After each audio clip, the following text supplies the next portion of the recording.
Greetings and salutations, ladies and menfolk. Welcome to another episode of Game Break, an ongoing series where me and my crew play some video games as a break from our creative endeavors, because we enjoy playing with other people's creations every once in a while, seeing what other stories there are to see. Last time round, we met a new character, a pupil, as it were, of Hagana, and came up with the crazy idea of, if Hagana is really good at math, and we're trying to figure out how to make money off the stock market, what if we teamed up? Or, as Hal was putting it, how to take advantage of Hagana's math skills, because he's a douche like that, and put it that way. Let's jump right back in and see just how this all plays out. It's 5.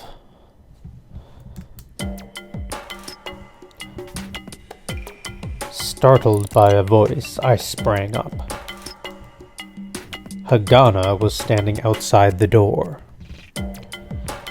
"It's already 5. Why aren't you coming?"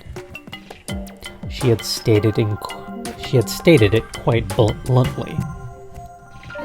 With that, I finally remembered what happened in the morning. Oh, yeah. Perhaps I was tired, or perhaps I was panicking, but my voice was coarse and I couldn't quite speak clearly. I had immersed myself, pondering out a new way of trading with Hagana, working on financial engineering. Furthermore, since I actually had no clue about math, it was quite tiring. Hagana's brows conveyed a doubtful look, but she didn't really ask me anything. I hurriedly got ready. Out of caution, I placed my computer into my bag and essentially took all of my life possessions with me as I left my room. Hagana had her usual black attire and her black bag, giving off a grim atmosphere as if she were attending a funeral. Not just black clothing, but a black bag.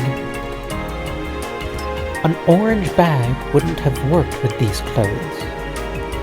Well, if it was Halloween. Do they have Halloween on the moon? Wow, looks like you do have a sense of aesthetics. Hagana, who was farther down the hall, turned around with a big frown. "Of course, unlike you, brat." When we first met, she kept calling me smelly, and this morning she said I wore rags. Shouldn't someone as cheeky as her need some spanking? Don't go down that road. Hey, you called me a brat again. Huh? I'm telling Lisa. Hagana apparently totally yielded to Lisa. To be honest, it wasn't even at the level of childish quarreling, but Hagana stood motionless as if she had made a big mistake. I walked past her, feeling all smug. At that instant, Hagana's hand grabbed my hem. Oh, sad face. Please, don't tell Lisa. She looked like she was about to cry any moment now. I couldn't keep up with my racing thoughts. A girl about the same age as me had thin, downcast eyebrows and tightened her lips to the point of quivering. Furthermore,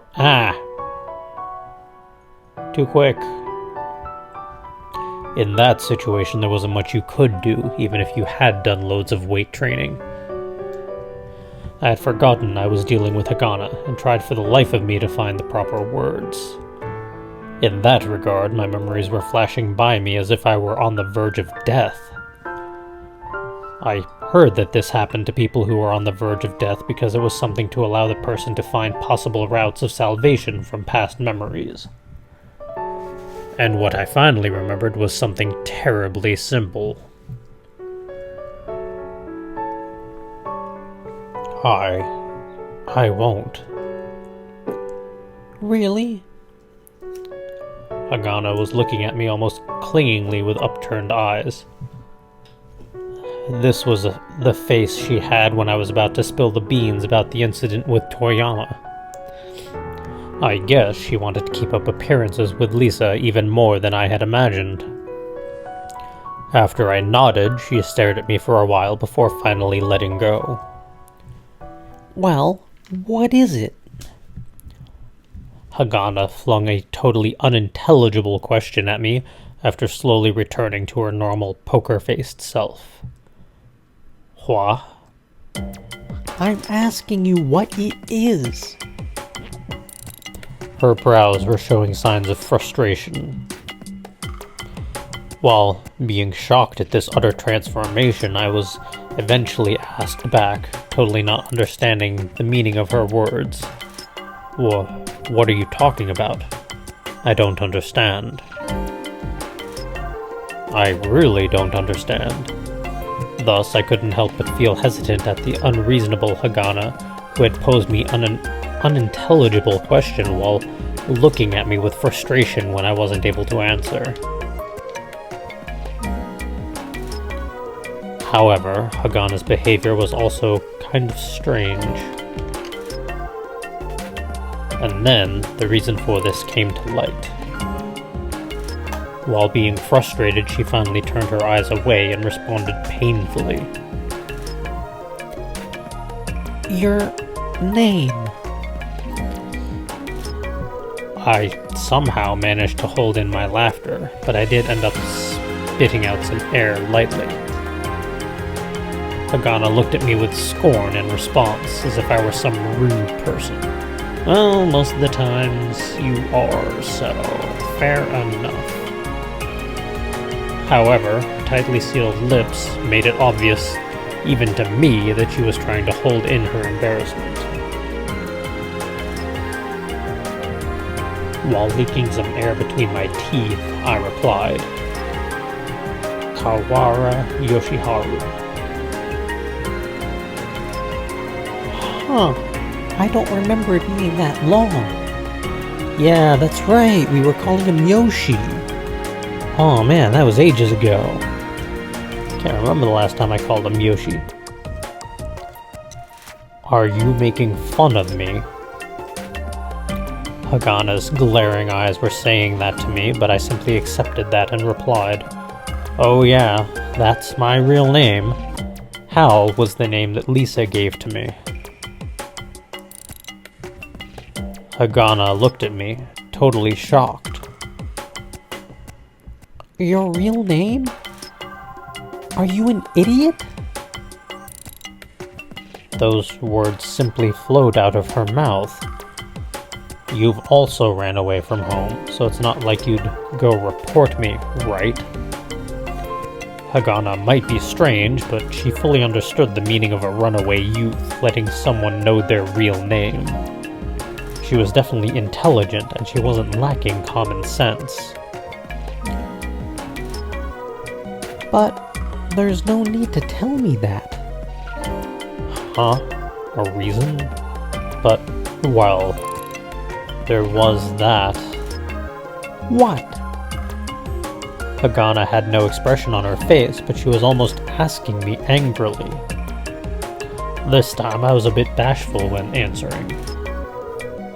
I've never been called by a nickname before. Huh? Around me were a lot of rowdy people older than me, so they simply called me by my first name. I also didn't really go to school, and besides, nicknames were kind of matter-of-fact, so I didn't like them. They made me feel kind of funny or something. There was a strange feeling I couldn't quite name when Lisa called me Hal.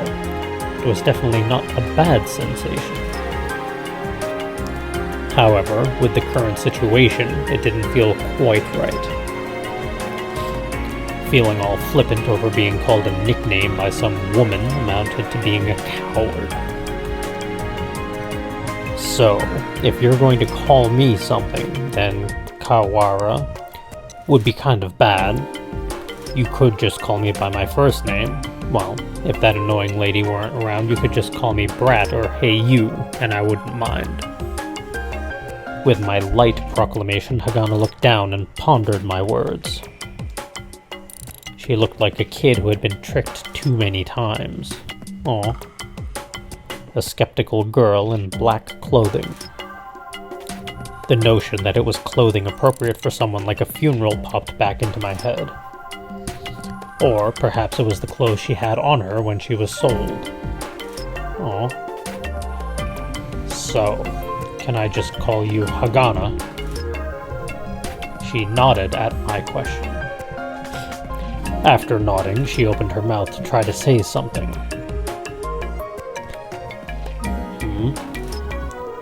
I didn't catch what she said and asked her, but she returned to her senses quickly and shut her mouth. And then she had an icy expression on her face, as if she overly cleansed all emotion from herself, then turned her cheek towards me. In front of me was a side profile, a barrier that would reflect back any words hurled at it, possessed solely by females with tough personalities. We should get going with the clothes shopping. Oh yeah, we needed clothes because we only have the one set, really. She uttered those words robotically and started walking out. The speed of her change in expression and behavior left me dumbfounded. And then, a few steps ahead of me, she apparently noticed that I wasn't following her. She spun around like a well-made toy. What are you doing? Aren't you coming? Are you an idiot? No need to call me names, I replied tiredly with a yeah, and started walking. Perhaps she wasn't satisfied with that response because she lifted an eyebrow. But in the end, she didn't say anything and turned around, walking forward silently. Lisa, who had been cleaning up the church, looked at us walking at a distance from each other and said, "Have a safe trip," with a wry smile. Yay, we get to go in the outside world. The rain had already let up.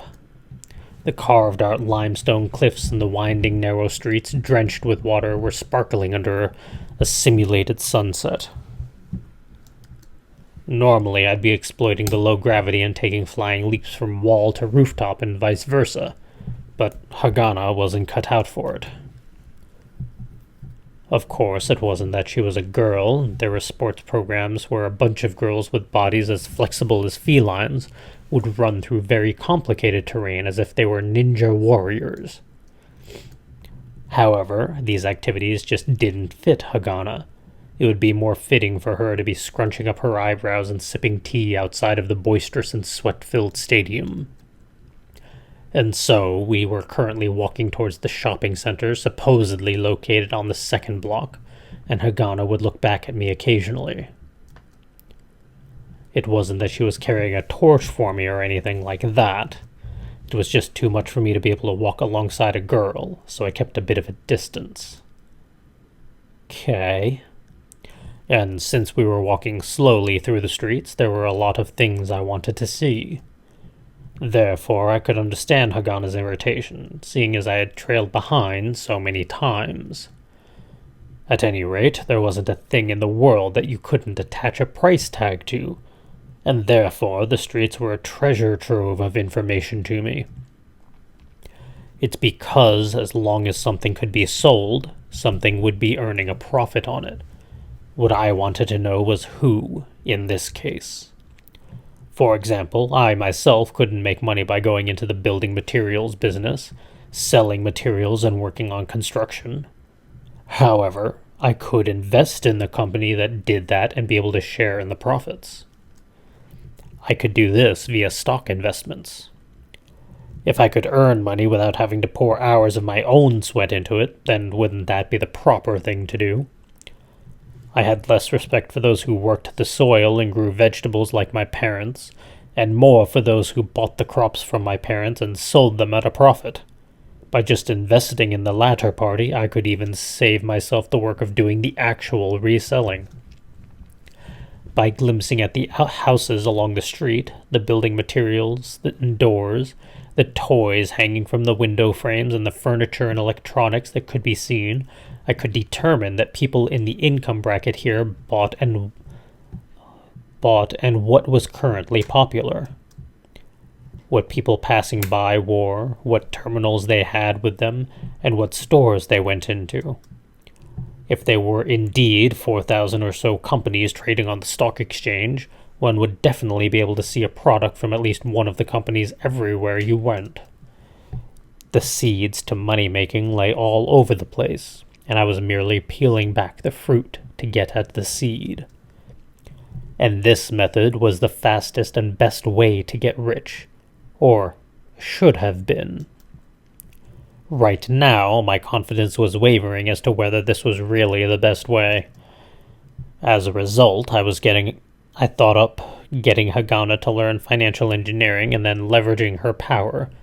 But was that really possible? First, would Hagana be able to understand financial engineering? Most likely, she seems pretty intelligent. And second, would Hagana simply help me out? That's less likely. We're here. Hagana stopped and said these words to me. Ooh, music. Aw, it's cheerful music. We had walked along a street jammed between buildings 6 to 7 stories high, which felt like they could fall over any moment and block our way, and went up the crude steps. We had passed women with their shopping bags full of ingredients and students with lightly warmed sausages in their mouths. Hagana was standing at the top of the steps. There, beyond the rusty iron handrails, extended a street lined with shops doing their very best to show off their tidiness. This was supposedly the second block shopping center. The street extended outwards, flanked by buildings on either side, and the flow of people appeared like a small river sandwiched between them in run-down commercial buildings. The incoming foot traffic was stopped up by the steps beneath my feet. Seeing this, I realized that where I stood was a vestige from days past during the expansion of our lunar city. Originally, this place was the edge of the city. This elevated area was the foundation for a dome that covered the sky, programmed to act out of the effects of day and night. Currently, the edge of the dome was much farther away, and levees like this were obviated by advances in technology. However, precisely because this was ancient, actually standing here gave me a literally awesome view. I wasn't sure whether it was made of concrete or carved out of the lunar terrain, but there was definitely something like a levee extended to my left and right. It was immediately swallowed up by a myriad of buildings, so I couldn't follow it for very far, but I was able to see a piece of lunar history there. What? Hagana looked at me with a puzzled face. It looked like scrunching up her brows was her instinctive response to anything puzzling. I looked up and explained it to her. That is a pretty nice shot, I'll give him that. That is really nice artwork. Whoever did that shot, kudos to you. The detail is very nice. This was a vestige of where the ceiling dome used to be. Hagana looked up at the sky and fixed her eyes on the faint seams of the dome. You're kidding. I'm not lying. When I was around 8 or something, there was a project to build an even bigger dome over the small dome. Is that really true? Aw, cranky face. Hagana looked at me doubtfully. I shrugged and replied, I wouldn't lie about something you could simply look up and figure out instantly. Hagana drew her chin in a bit and nodded, seeing the reason in my reply. And thus, I remember even now that the moon used to have 2 layers of sky. I looked up at the sky as I was talking and noticed Hagana looking at me. Finally, Hagana looked up at the sky herself and muttered, Wow. It was just one word. Brevity indicated the strength of the thought behind it. I was excited, as if she were giving me a compliment. I know because I was born on the moon. I don't really know much about the Earth, but I know most of the stuff about the moon. Born on the moon? Oh, I didn't tell you. I was born when the first wave of the first immigration group arrived in this city.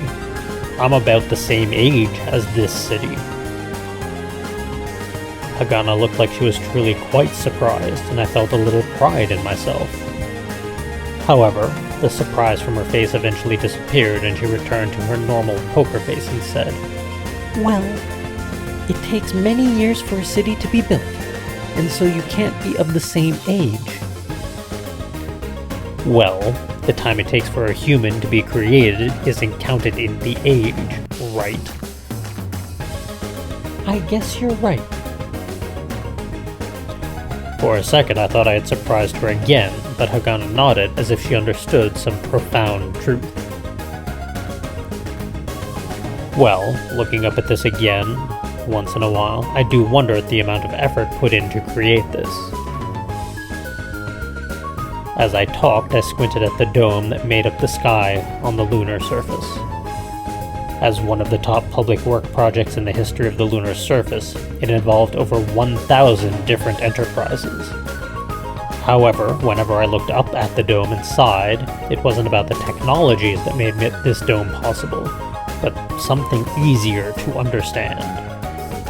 The infrastructure of this city was supported by Emerald Industries, and its related companies supposedly made up 40% of the participants in that project. And its 24 billion mool profit that year remained the record for the highest annual gain to this day. Of course, on Earth there were many conglomerates whose annual earnings exceeded this ghastly amount due to the vastness in history and scope of the planet. However, on the moon, this was a record that was off the charts. There were anti-monopoly laws to prevent the breakdown of competition, and people said that if those laws weren't there, the Sea of Tranquility would have already had Emerald Industries' logo engraved on it. The 24 billion mool price tag was enough to make anyone faint just thinking about it.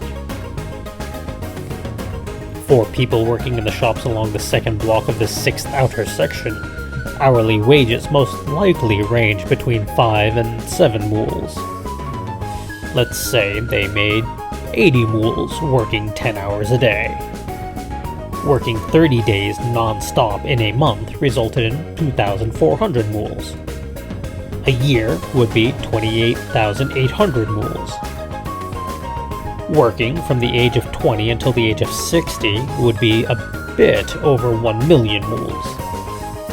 Rent and living expenses were rather high on the moon, and therefore living with just those earnings was difficult. I'd think you were mad if you were to say that living from meal to meal was fun. You wouldn't be able to enjoy the various entertainment options in the White Belt and Newton City, and if you were from Earth, you wouldn't even be able to afford to go back.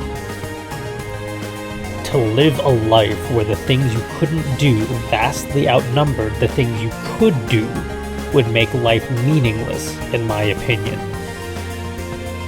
To tilt this balance, one would need power or money. Why not both?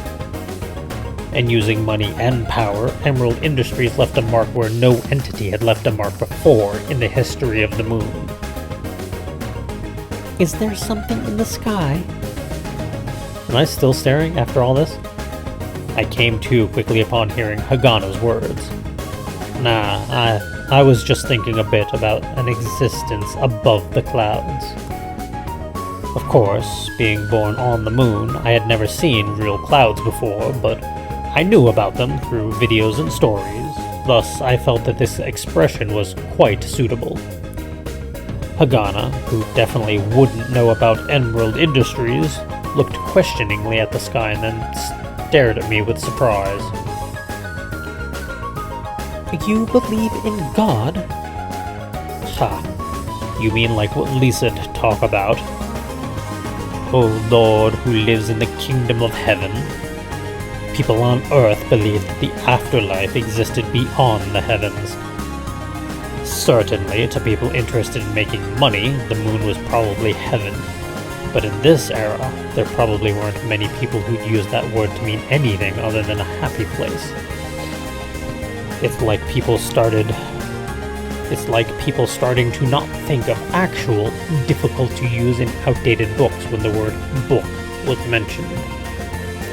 Something like God can't exist, right? In response, Hagana neither agreed with nor refuted my statement, and she merely stared at me. She had the normal expressionless face, but looked a lot more serious than usual. I was beginning to wonder if she had gotten mad at me for speaking like I was ridiculing Lisa, but Hagana eventually closed her eyes slowly. And then, like a proud stray cat, she threw her face to the side, avoiding my gaze. I also think so, too. Well then. I was about to tease her by mentioning how it was quite rare for her to agree with me, but in the end, I kept my mouth shut. It's a smarter move. It was because this side profile looked terribly sad. Aw. Looking at her visage, I ended up remembering what Lisa had said. Lisa had wondered if perhaps Hagana had been bought with money. A girl who might have a past like that, agreeing sadly that God doesn't exist, left a very deep impact. Uncomfortable at the silence, I veered the situation back towards talking. So, what was it like, the place you're from? Weren't you born on Earth? What was the sky like? Was it something that, when you stared at it, would make you wonder if God lived there? Since Hagana apparently had hidden her origins from even Lisa, she probably wouldn't tell me anything related to where she was from. Thinking about that had made me kind of want to ask. I really didn't have any knowledge of Earth other than through footage, and I had never asked anyone what the sky was like. Surprisingly, Hagana replied while looking up at the sky.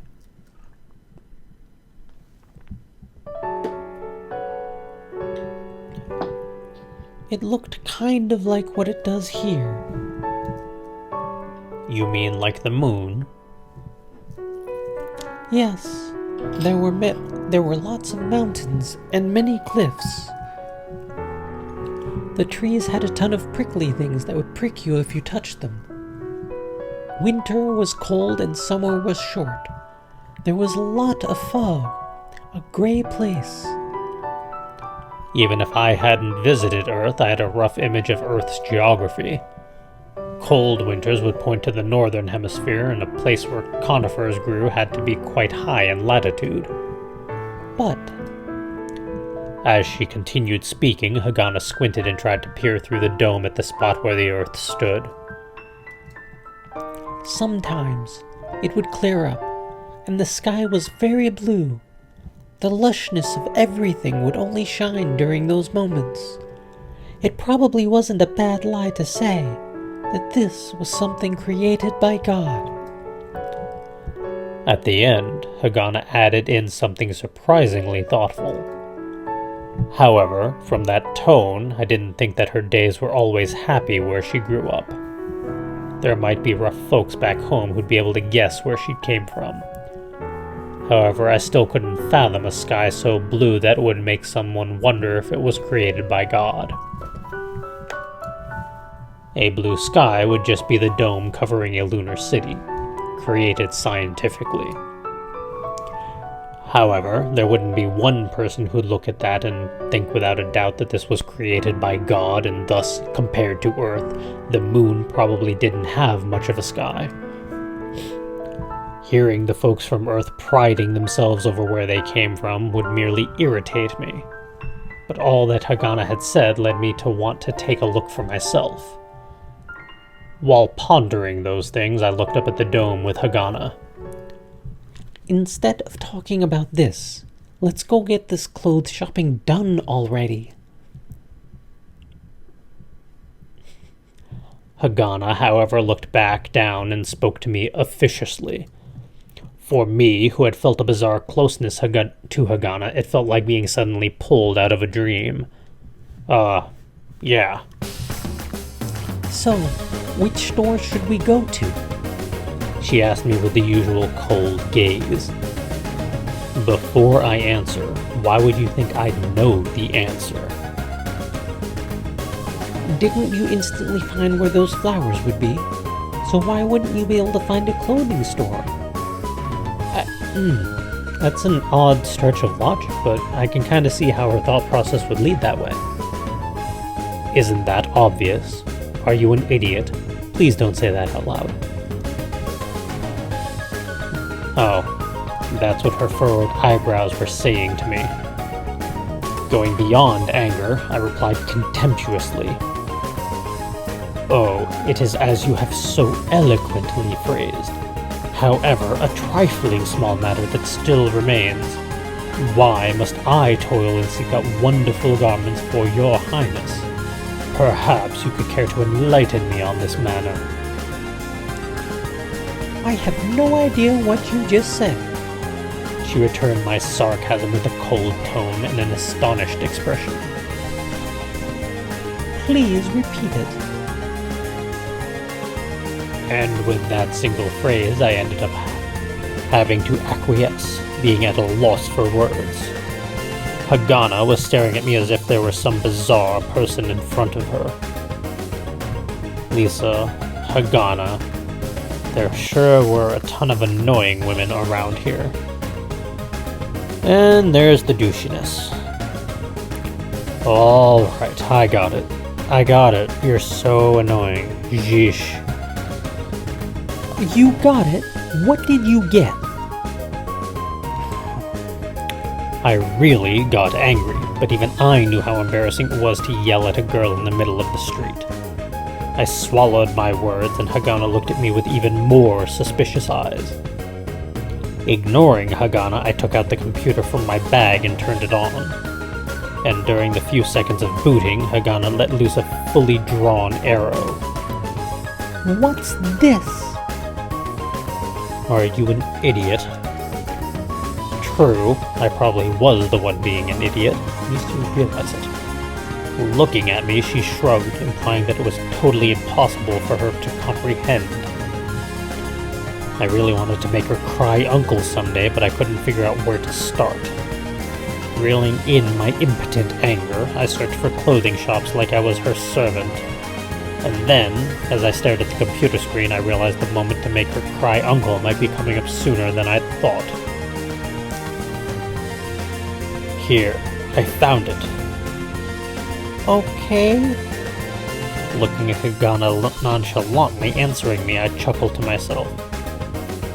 On the computer screen were arrayed various shops that sold clothes that had been thrown away in the White Belt in Newton City on the cheap. There was one store that stood out among the rest. Lisa was probably talking about this store, I guess. As long as I used the magical word, Hagana wouldn't say no. What are you gonna do? Over here. Either it's gonna be wildly inappropriate or it's gonna be all pink. Leading Hagana, I went up the stairs and traversed an aerial corridor that spanned the shopping streets.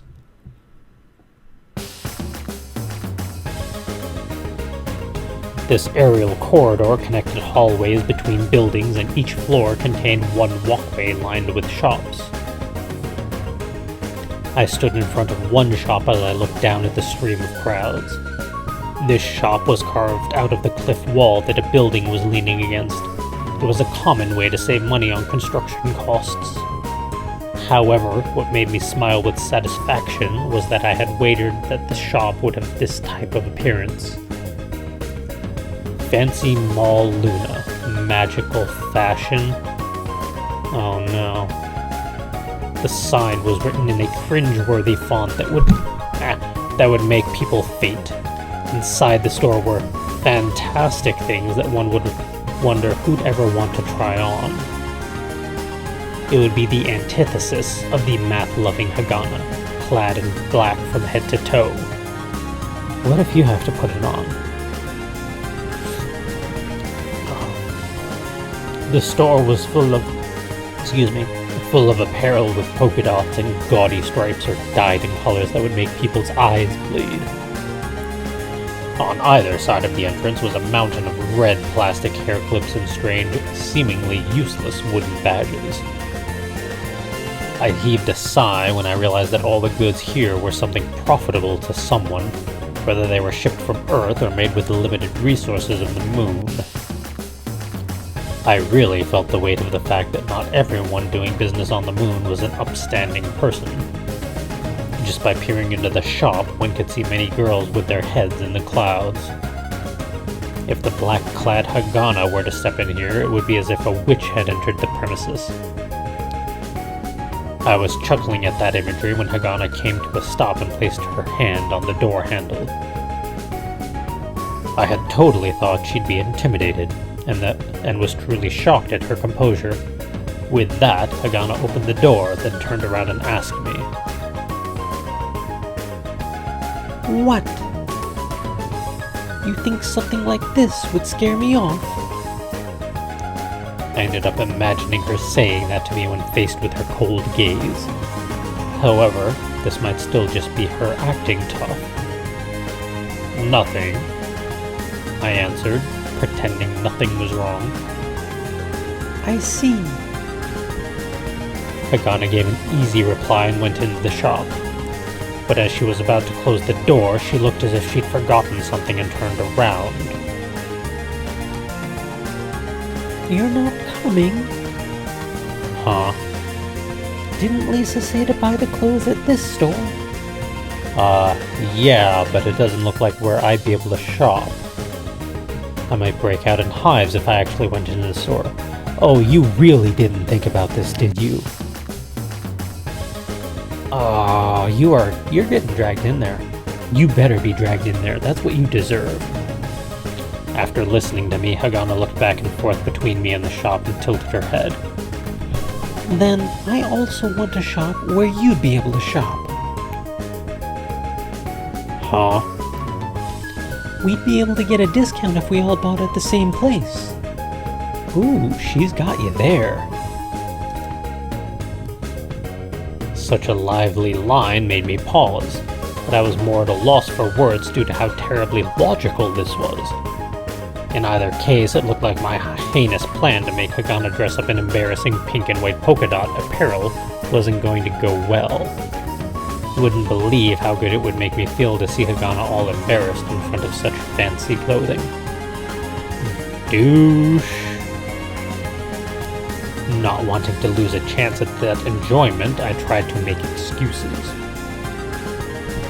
No, well, but you see... I don't care if it's male clothing. If the clothes go with you, there'd be no issue of it not working for me. Hagana, with her graceful face and slim hands and feet, stood up straight and proclaimed earnestly.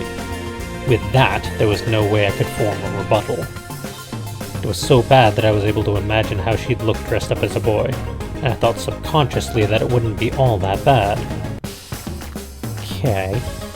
I had been moaning and groaning about this and had gotten a lot of astonished looks from inside the store, so I decided to abandon my prank. Though Lisa would have enjoyed this prank too, if she had learned of my scheme. I don't know about that. So, where are you going to shop? I opened up my computer again and looked for a normal, cheap clothing store. she truly was a tough customer. I was in the middle of searching for shops while swearing in my head when...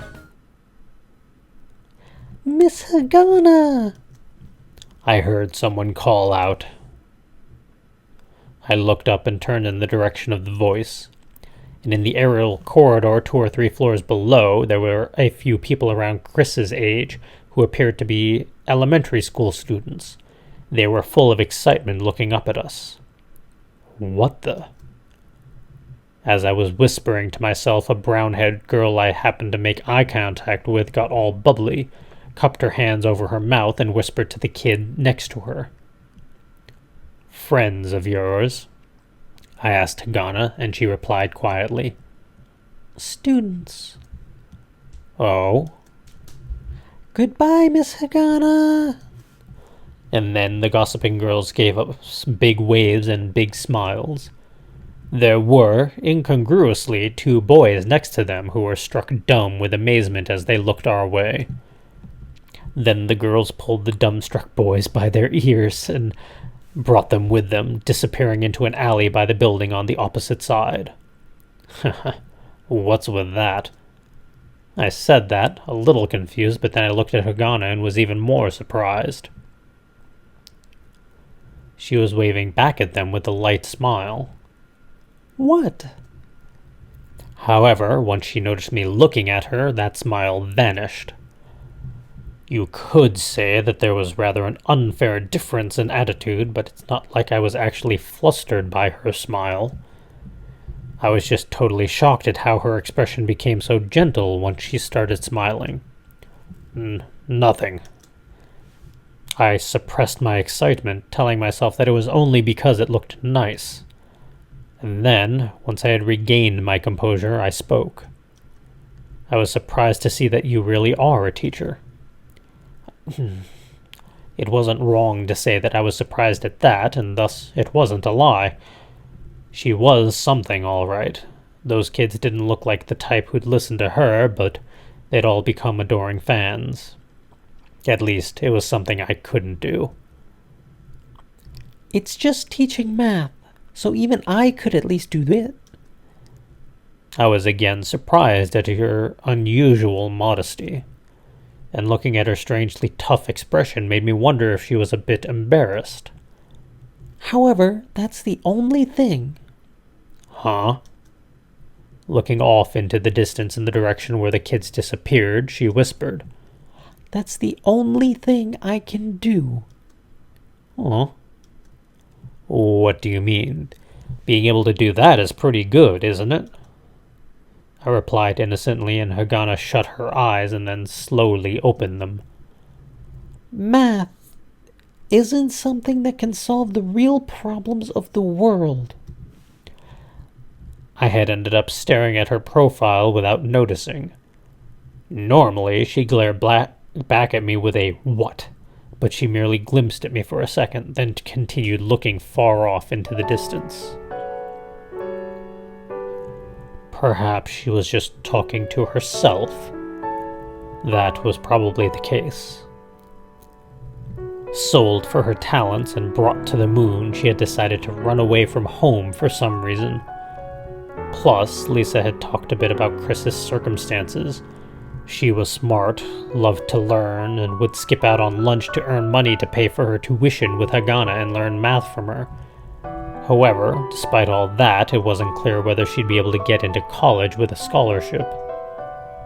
That could easily be the biggest gamble of her life, one that could bring her out of poverty. Hagana most likely knew about Chris's family situation, and thus, with that problem in front of her, it must have been painfully obvious to her how little power her math had on everything. Therefore, while looking at her from her side, I could feel my heartbeat rising faster as well. In my head was the idea of using math to trade stocks. On the rare chance that Hagana could accomplish that, she'd probably also be able to solve a lot of problems that have been troubling her. I reflected upon Hagana's expression as she waved cheerfully back to her fawn students. From my personal viewpoint, Hagana would simply be an annoying person. However, in reality, that might not be the case. So you're finally learning. And if that were the case, I was about to ask her something and drew in a big breath. But at that moment, Hagana suddenly turned towards me. Did you find a shop? Having been asked straight up, I swallowed my words and returned my gaze quickly to the computer. Yeah. Where? Before I could answer, Hagana peered at my computer screen with her usual squinting eyes. I guess it's around here. And then she walked off. My vision chased after Hagana, and I was about to say something, but nothing came out. I had totally screwed up the timing. I stood there dumbfounded. Hagana, who had gotten to the edge of the steps leading down, turned around to look over my way. Why aren't you coming? Upon those words, I shut my computer like an obedient kid. Hagana, playing the part of the parent, swung her head back arrogantly and started walking again. I didn't really have to force myself to broach the subject. I should just find an opportunity to talk to her about it after I get back to the church. Having made my decision, I went to catch up to Hagana. Why is something of this level of craftsmanship 20 mules apiece? She had grabbed a piece of clothing from my arms, set it on the counter, and spat those words out. The clerk, who had been fixing a frayed spot on some item, looked up at Hagana confusedly. Huh? Why is it that the clothes over here are better made from better materials, even though they're 20 mules for 2 pieces? I had chosen a used hoodie that cost 20 mules. On the moon, which relied on importing all sorts of things, clothing was far more expensive than food. Grains had priority over cotton and hemp in the limited-sized fields of the moon. You wouldn't die from being naked if the orbital elevator were to stop working and clog up imports, but you could die of hunger. Therefore, even for used apparel, 20 mules apiece wasn't exactly that expensive. Besides, it was in pretty good condition. It was probably leftovers from mass retailers in the White Belt in Newton City. However, Hagana put even more pressure on the store clerk. Did this get the wrong price tag? No, this is a brand name item and thus the higher price. But something from the same manufacturer was in that section for 10 mules apiece. But that one's short-sleeved. This one's a long-sleeve, so it uses more fabric. Then why is this 3/4 sleeved item the same price? There's no consistency here. Ooh, she's got you there. The clerk was taken aback by Hagana's words, stared at her, and then sighed annoyingly. Look, are you trying to tell me to lower the price?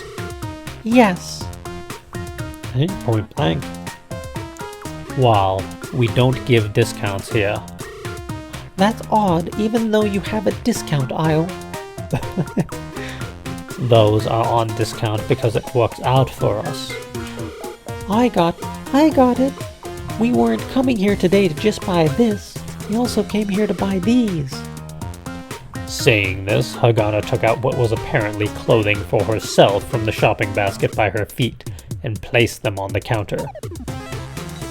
What left me dumbfounded was the fact that in the basket were a black blouse, a black skirt, and a pair of black stockings. We appreciate your business. How much cheaper would they be together? No, we really don't do discounts. Our margins are already paper thin. Then why do you discount stuff you couldn't sell? Well, they're leftovers, so... Well then, think of it this way. If we don't buy this stuff, it'll remain unsold and become leftovers. That was some ridiculous logic. But no, really, that's pretty clever on her part. I'll give her points for that.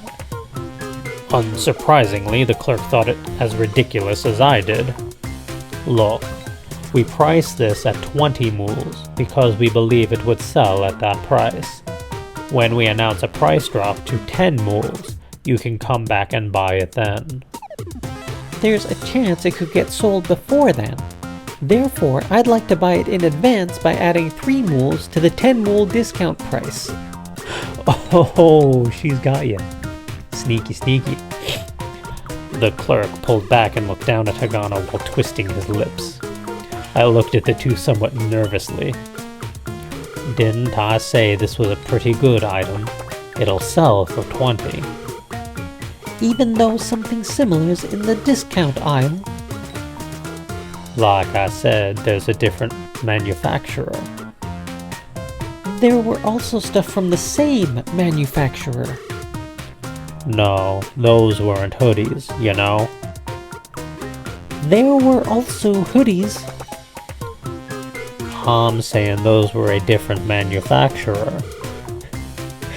It was quite obvious Hagana intentionally brought the conversation back to square one, hoping to win through attrition.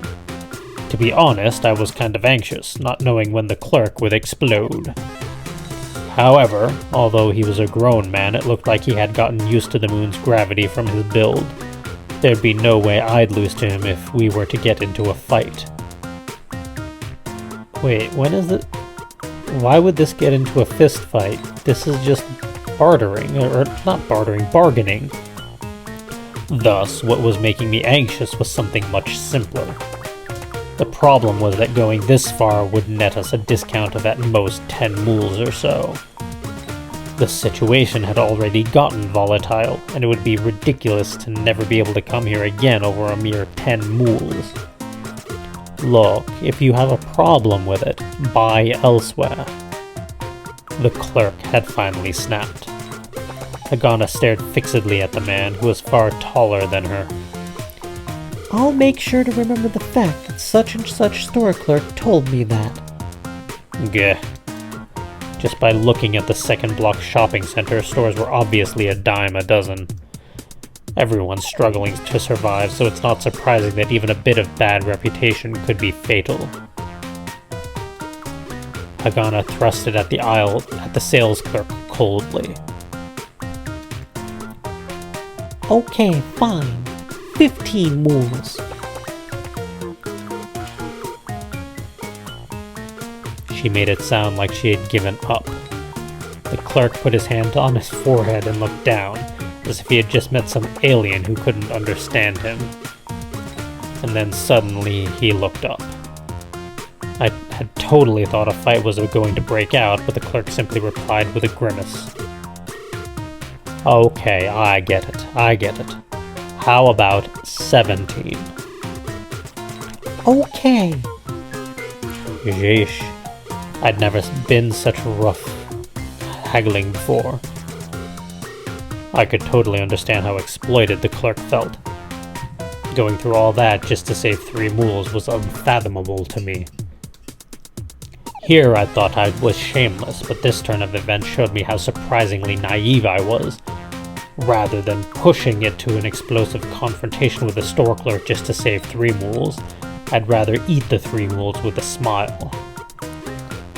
Making no effort to hide the fact that he was dealing with an annoying customer, he took the items from the cart and started ringing them up. And then Hagana spoke up steadily. Well, I do think that there's a possibility that these other items would receive a discount. Oh no. Both the store clerk and I rolled our eyes at Hagana. Hagana instantly looked back and said, Furthermore, I run a private tutoring service, and my students are talkative and growing fast. Oh no. Do you understand what that means? Her silent message skewered the clerk. If this went well, he'd get new customers. If this went poorly, a bad reputation would spread. Oh, she is brutal. This was a big deal for a one-person shop caught in a lose-lose situation. Finally, the clerk looked at me with supplication. What, you're gonna push it onto me? And after I thought that, Hagana broke with silence with her clear voice. Take a further 5 mules off the total price. It wasn't an impossible compromise. The clerk's lips were quivering as if he'd bawl out Hagana any moment now. In the end, though, he lowered his head and gave Hagana a sum total of an 8-mule discount. I'm surprised she didn't go for the total 10-mule discount that she was fighting for the one piece. That would have been the true insult. I was dead tired coming out of the store.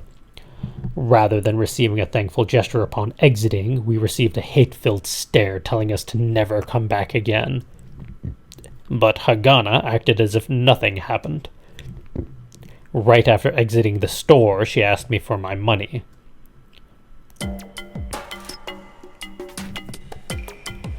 $33 mules. Since she had gone with the flow and paid for everything, there was no issue with her asking for payment. Yeah, fair enough. But after having to watch all that haggling, I kept thinking I should be the one asking for compensation for mental distress. Please don't. What?